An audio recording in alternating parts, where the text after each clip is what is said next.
Staffordshire's had a whole crop of flying saucers. Spots in the sky, lights in the sky, strange things. But the strangest of all was seen one day over this cottage. Mr. and Mrs. Roestenberg were living there, quietly, out in the country. And, well, you just tell me what you saw.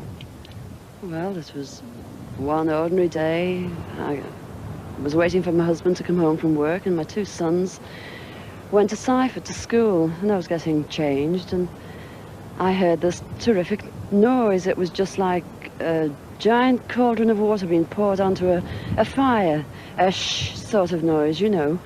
And my first reaction was, oh, the children. I thought maybe a plane was crashing or something like that.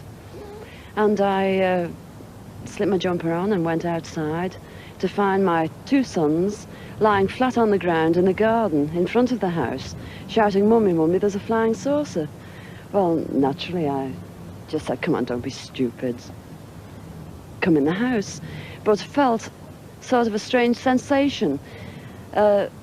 Wended my way up the side of the house to where we had a pump where we used to get all our water from, and automatically looked up to see this, all I can describe, this huge Mexican hat. It was stationary, this thing, and it was bright silver in colour, and it had a dome. It was tilted to sort of, I could see the occupants in it. You saw people in it? I saw people in it. There were two people in there.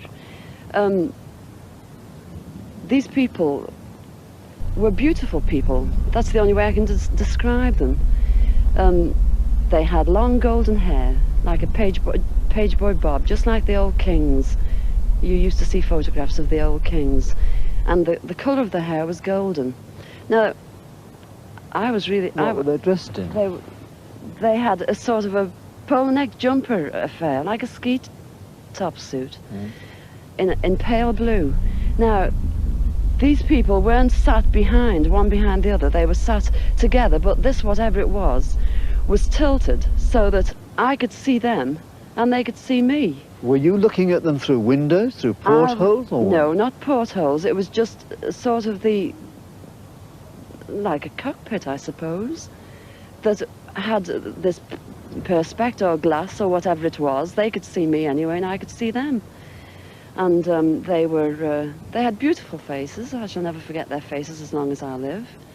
Their foreheads seemed to be a bit larger than, you know, the bottom of their faces as normal people you would expect to see.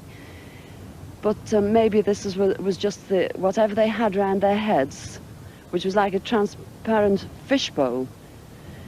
And they just looked, and I was absolutely paralytic with fear. I couldn't move, although my mind was ticking over.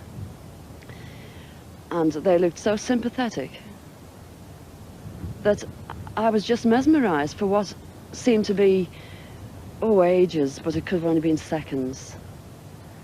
And I turned to sort of look down at the boys, was unaware that they were with me because I was so absorbed. And the next thing, I looked up and it was gone. How low had it been? It had been the height, I couldn't tell you. But the house that you've seen, it was just on top of the roof. It was hovering on top of the roof. How big was it compared with the size of the house? It swallowed the whole circumference of the roof. I couldn't see, the roof was completely blotted out. The chimneys I couldn't see. All I could see was this massive object that I described as like a Mexican hat without the bubbles. And then it flew away sideways or upwards? No, I didn't see. I just looked up and it had gone.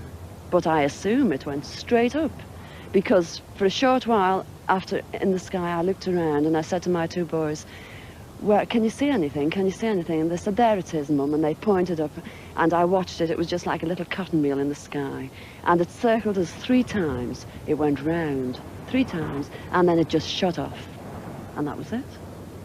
When I started to analyse myself afterwards, I feared that I might have had an hallucination, but then I knew I hadn't had, because my sons were so sure about what they'd seen and what I'd seen.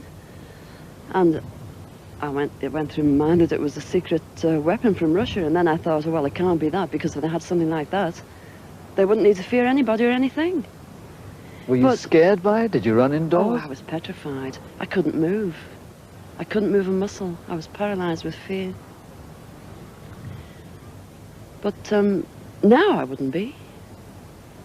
Because now, when I look back, you know, I think, what an amazing thing to have happened, and for me to have seen it. And when your husband came home, where were you? Well, when my husband came home from the office, I was locked in the house with my children, under a big kitchen table that we were using. Under the table? Under the table, yes. It's funny now when I look back, you know, it sounds absolutely ridiculous, but this is the truth. This happened. And that's it. We were ridiculed. It was very embarrassing at the time, and people, they possibly thought, oh, she's a nutter. But, you know, who cares?